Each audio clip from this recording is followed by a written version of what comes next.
Hi! Hello! ఎలా ఉన్నారందరూ?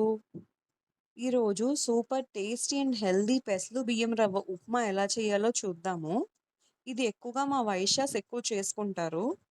దీనికోసం ఒక కప్పు పెసలు, 2 కప్పులు బియ్యం తీసుకొని, దాన్ని రవ్వలా మిక్సీలో గ్రైండ్ చేసుకొని, దాన్ని జల్లించుకోవాలి. జల్లించిన తర్వాత వచ్చిన పిండిని సెపరేట్ చేసేసి, ఆ రవ్వతో ఉప్మా చేసుకోవాలి. జల్లించకపోతే ఆ పిండి అందులోనే ఉండి ఉప్మా ముద్దగా అయిపోతది. పొడి పొడిలాడుతూ రాదు. ఓకే. దీని తర్వాత కుక్కర్‌లో ఒక 2 స్పూన్స్ ఆయిల్ వేసి, దాంట్లో శనగపప్పు, మినపప్పు, ఆవాలు, జీలకర్ర, ఎండుమిరపకాయలు వేసి ఒక్కసారి వేగనివ్వాలి. అది వేగిన తర్వాత పచ్చిమిరపకాయలు, కరివేపాకు, అల్లం, ఉల్లిపాయలు వేసి ఇంకాసేపు వేగనివ్వాలి. అది వేగిన తర్వాత ఒక గ్లాస్ రవ్వకి 2 ½ గ్లాసెస్ వాటర్.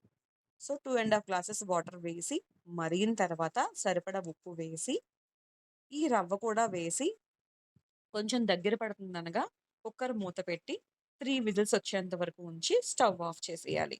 ఆఫ్ చేసిన తర్వాత ఉప్మా రెడీ అయిపోతుంది.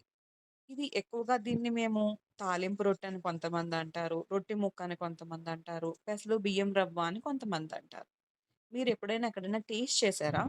దీనికి కాంబినేషన్ ఈ సమ్మర్‌లో వచ్చే మామిడికాయలని కట్ చేసి, దాన్ని ఉప్పు, పసుపు, కారం వేసి ఊరబెట్టుకుంటాం. అది దీనికి కాంబినేషన్ చాలా చాలా బావుంటది. లేదా ఉల్లిపాయ ముక్కలతో కూడా తినొచ్చు. ఏదైనా ఆవకాయ వేసుకొని. ఇది ఎప్పుడైనా ఎక్కడైనా ట్రై చేసారా? ట్రై చేసి ఎలా ఉందో కామెంట్ సెక్షన్‌లో కామెంట్ చేయండి. Please like, subscribe. Bye bye.